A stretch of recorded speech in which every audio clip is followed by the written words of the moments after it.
Hello everyone, this is Priti Yadav. So today I am going to explain you chapter number 13 of Hindi literature of class 3rd. The chapter name is Sache Mitra. So in this chapter everyone we will read about the faithful friends. जो मित्र सच्चे हुआ करते हैं. In this chapter we will read about the story of two friends which was our Lord Krishna and his friend Sudama. So everyone हम इस chapter के अंदर अपने जो भगवान श्री कृष्ण हैं उनके और उनको एक मित्र हुआ करते थे सुदामा, उनके बारे में जो कहानी दी गई है, जो भी सच्ची घटना दी गई है वो हम यहाँ पढ़ेंगे. Come now everyone, so let's start. Shri Krishna सिंहासन पर बैठे हैं. सिंहासन राजगद्दी पर बैठे हैं. मंत्री अपने अपने आसनों पर, वो उनकी भी राजगद्दी है, अपने आसनों पर हैं. तभी द्वारपाल आता है. द्वारपाल जो व्यक्ति दरवाजे पर खड़ा होता है और रखवाली करता है उसे हम द्वारपाल बोलते हैं. तो यहाँ श्री कृष्ण का वर्णन किया गया है कि जो श्री कृष्ण हैं हमारे लॉर्ड कृष्णा, जो द्वारिका में अपने राज्य में अपने सिंहासन पर बैठे हैं एक राजा के रूप में, और उनके मंत्री भी सारे उन्हीं के दरबार में बैठे हुए हैं. और तभी द्वारपाल आता है और वो क्या कहता है. द्वारपाल, जय हो महाराज, द्वार पर एक आदमी आपके दर्शन करना चाहता है. श्री कृष्ण, कौन है वह. द्वारपाल, महाराज, उसका शरीर दुबला पतला है, कपड़े फटे पुराने हैं, न सिर पर पगड़ी है न पैरों में जूते. ऐसा घबराया हुआ लगता है कि पहली बार शहर में आया है. एवरीवन, यहाँ पर जो द्वारपाल आए हैं वो यहाँ पर श्री कृष्ण के मित्र सुदामा का वर्णन कर रहे हैं. बोल रहे हैं कि महाराज, एक व्यक्ति आया है दरवाजे पर, महल के दरवाजे पर. वो आपके दर्शनों का बहुत ही ज़्यादा दर्शनों के लिए व्याकुल है. श्री कृष्ण ने पूछा कि कौन है वो व्यक्ति. तो द्वारपाल ने उनका वर्णन किया कि वो शरीर से तो बहुत ही दुबले पतले यानी बहुत ही पतले से हैं. उनके कपड़े बिल्कुल फटे पुराने हैं. उनके सिर पर ना तो पगड़ी है और ना पैरों में जूते, मीन्स नंगे पैर हैं. बहुत ही ज़्यादा निर्धन दिखाई पड़ते हैं और ऐसे घबराए हुए हैं, ऐसा लग रहा है जैसे वो पहली बार शहर में आए हैं. सो एवरीवन, यहाँ श्री कृष्ण ने उसका नाम पूछा, यानी श्री कृष्ण भगवान ने यहाँ पर उनका नाम पूछा. उनका नाम बताएं आप. द्वारपाल, जी हाँ महाराज, कोई सुदामा नाम का ब्राह्मण है. उन्होंने क्या नाम बताया. सुदामा. कि महाराज, कोई सुदामा नाम का ब्राह्मण है जो खुद को आपका मित्र बता रहा है. श्री कृष्ण बड़े ही खुश हो गए, बड़े ही अचंभित हो गए ये नाम सुनकर.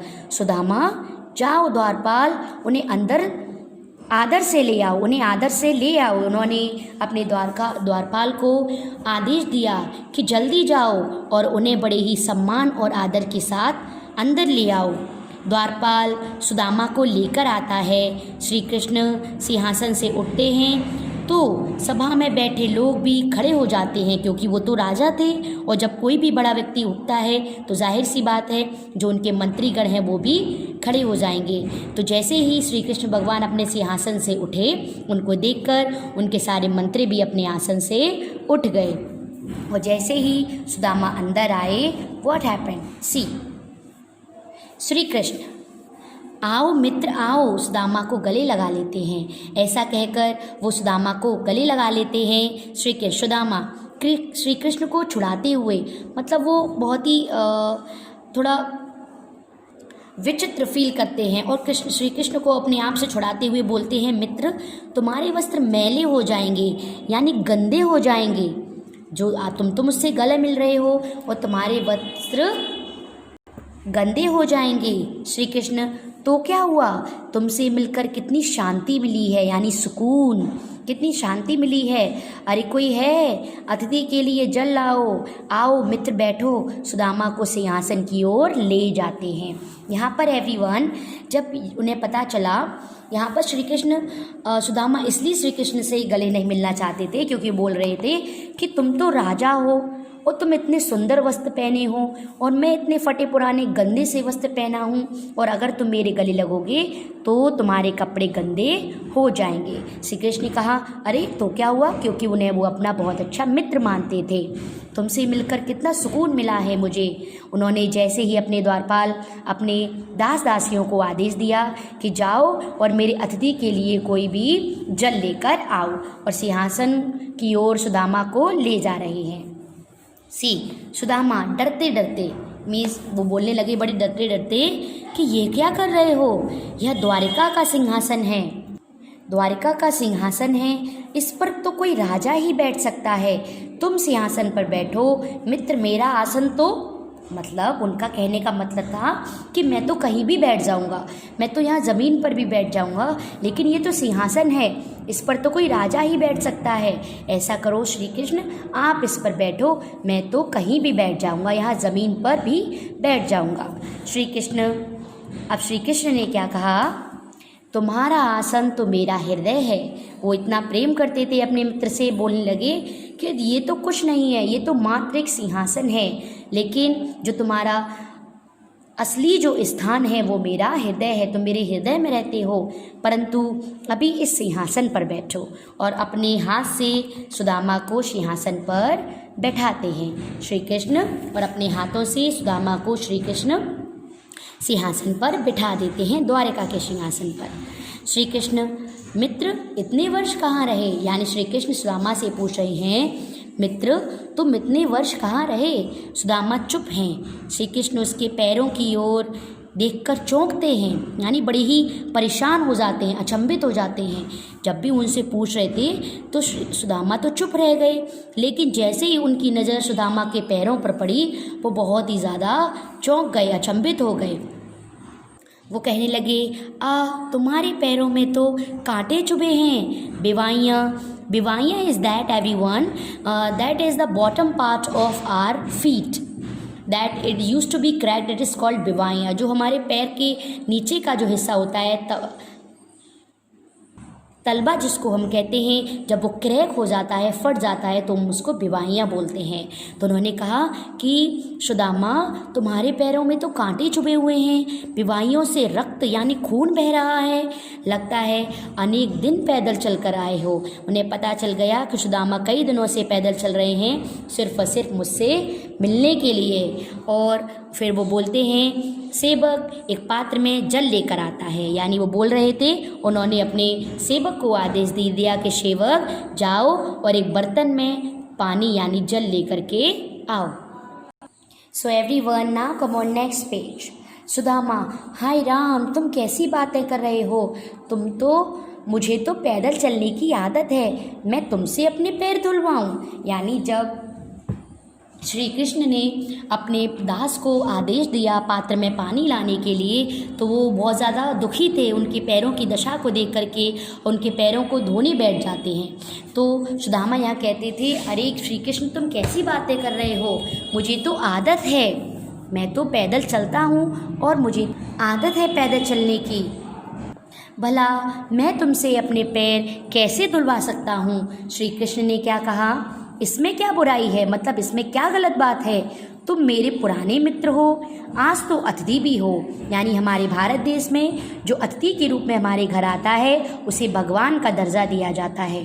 तो उन्होंने कहा कि वैसे तो तुम मेरे बहुत पुराने और अच्छे मित्र हो, लेकिन आज तो मेरे घर पे अतिथि यानी मेहमान गेस्ट के रूप में आए हो, तो बहुत ही ज़्यादा अच्छी बात है। परात में पैर रखकर धीरे धीरे धोते जाते हैं, उनकी आंखों से आंसू भी बह रहे हैं। यहाँ पर श्री कृष्ण अपने मित्र की दशा को देखकर इतना दुखी हो जाते हैं कि जो परात यानी प्लेट में पानी रखा हुआ था उससे भी धो रहे हैं, उनकी आंखों से जो आंसू बह रहे थे वो भी उनके पैरों के धोने में सहायता कर रहे हैं। वो अपने मित्र की दशा को देख करके उनका हृदय बहुत दुखी हो जाता है।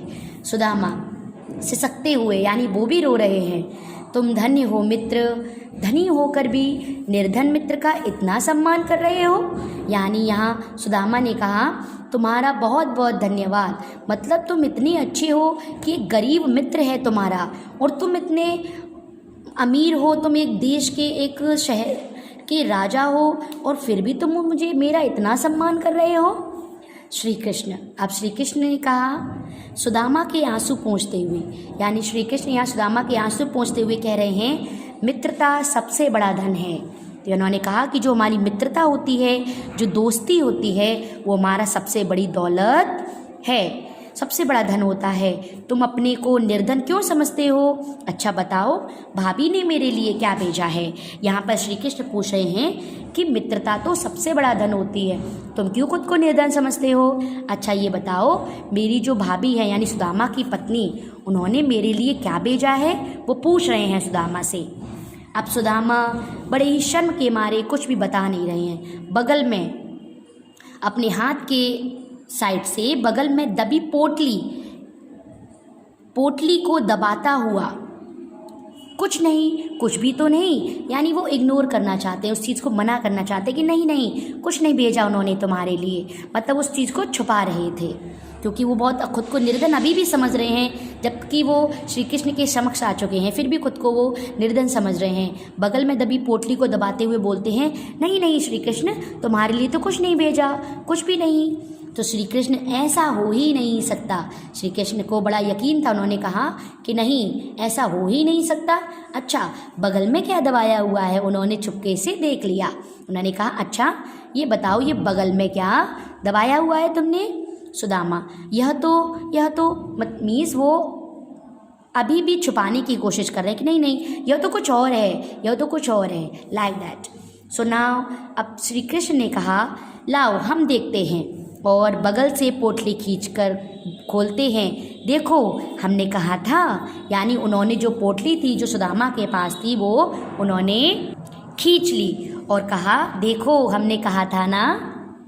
So now everyone come on next page. तो यहाँ श्री कृष्ण बोल रहे हैं कि देखो हमने कहा था ना कि भाभी ने हमारे लिए कुछ न कुछ अवश्य भेजा होगा, यानी ज़रूर ही उन्हें इतना यकीन था कि हाँ उनकी भाभी ने उनके लिए ज़रूर कुछ न कुछ भेजा होगा। कितने सुंदर चावल हैं, कुछ मुट्ठी में लेकर चबाते हैं, आहा कितने स्वादिष्ट हैं, ऐसा स्वाद तो मुझे राजमहल के भोजन में कभी नहीं आया। प्रेम की तो बात ही कुछ और है, और चावल चबाते रहते हैं। यहाँ पर उस पोटली में चावल दिए गए थे जो सुदामा की पत्नी के द्वारा भगवान श्री कृष्ण को भिजवाए गए थे, क्योंकि उनके पास कुछ भी नहीं था भेजने के लिए। वो इतने निर्धन, इतने गरीब थे कि वो चावल भी किसी दूसरे के यहाँ से वो भीख मांग कर लाई थी, जो उन्होंने अपने मित्र के यहाँ, सुदामा जी के मित्र के यहाँ भिजवाए थे।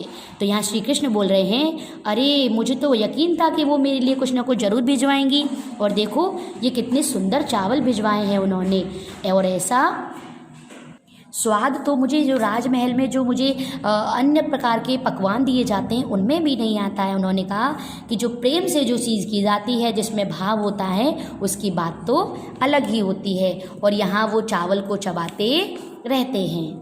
नाव सुदामा ने क्या कहा, हाँ मित्र तुम्हारे प्रेम की तो बात ही कुछ और है। मैं तो डर गया था कि तुम मुझे पहचान भी पाओगे या नहीं। निर्धन मित्र को लोग भूल जाते हैं, तुम्हारी भाभी ने हट यानी जिद करके भेज दिया था। यानी यहाँ पर सुदामा ने कहा कि हाँ मित्र, मैं तो तुम्हें ये समझ रहा था कि मैं निर्धन हूँ, बहुत ही ज़्यादा गरीब हूँ, और मैं तो समझ रहा था तुम एक देश की राजा हो और तुम तो मुझे पहचानोगी भी नहीं, लेकिन तुमने एक आज एक मशाल कायम कर दी, और यहाँ मैं अगर आया हूँ तो तुम्हारी भाभी के जिद करने पर ही आया। यानी सुदामा की पत्नी के द्वारा जिद करने पर ही सुदामा श्री कृष्ण के यहाँ जाते हैं। श्री कृष्ण, याद है हमें पढ़ाते हुए गुरुजी ने क्या कहा था? जब ये पढ़ते थे गुरुकुल में, श्री कृष्ण और सुदामा जब पढ़ा करते थे एक साथ गुरुकुल में, ये बचपन के मित्र थे उनके, पढ़ा करते थे, तो उनके गुरु ने उन्हें एक चीज़ सिखाई थी कि वह सच्चा मित्र नहीं जो निर्धन मित्र को भूल जाए। यानी उनके गुरु ने कहा कि वो व्यक्ति सच्चा हो ही नहीं सकता, वो सच्चा मित्र है ही नहीं जो किसी परेशानी में और अपने मित्र को भूल जाए, और अगर वो निर्धन है और अगर वो बहुत ज़्यादा अमीर है तो वो उसे भूल जाए। सुदामा, याद है और आज देख भी लिया। दोनों हंसते हैं। सेवक 2 थालों में भोजन लेकर आता है। यहाँ पर सुदामा ने कहा हाँ याद है, और आज जो तुमने मेरा सम्मान किया है, इसे देखकर मैंने ये चीज़ देख भी ली कि हाँ लोग अपने निर्धन मित्र को नहीं भूलते हैं, जो उनके गुरु ने उन्हें चीज़ सिखाई थी।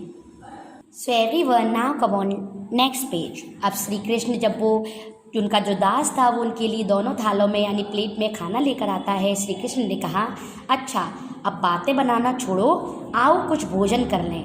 और सुदामा उठने लगता है। श्री कृष्ण उसे बिठाकर अपने हाथ से भोजन कराते हैं। देखिए यहाँ पर श्री कृष्ण ने अपनी मित्रता इस तरह दिखाई कि यहाँ पर जब श्री कृष्ण उठने लगे तो उन्होंने सुदामा उठने लगे तो श्री कृष्ण ने उन्हें अपने हाथों से भोजन कराया। श्री कृष्ण ने कहा, तुम अब थक गए होगे, अब कुछ देर विश्राम यानी आराम कर लो। विश्राम यानी आराम के बाद तुमसे बहुत सी बातें करनी हैं। सेवका से उन्होंने कहा, इन्हें ले जाओ और मेरे शयन कक्ष यानी सोने वाले कमरे में लेकर जाओ ताकि ये आराम कर सके। यहाँ पर श्री कृष्ण ने उन्हें खाना खिलाने के बाद कहा कि ऐसा करो, अब आप मेरे शयन कक्ष में जाइए। उन्होंने अपनी सेविका को आदेश दिया और वो उनके शयन कक्ष यानी सोने वाले कमरे में विश्राम करने चले गए। सेविका, जो आज्ञा महाराज पर्दा गिरता है। So everyone, in this chapter we have learn that कि if you are a poor and your friend is rich and you are a rich your friend is poor, तो never forget your friend. Friendship is a real wealth. Okay, so everyone, I hope this chapter you have understood. Thank you everyone.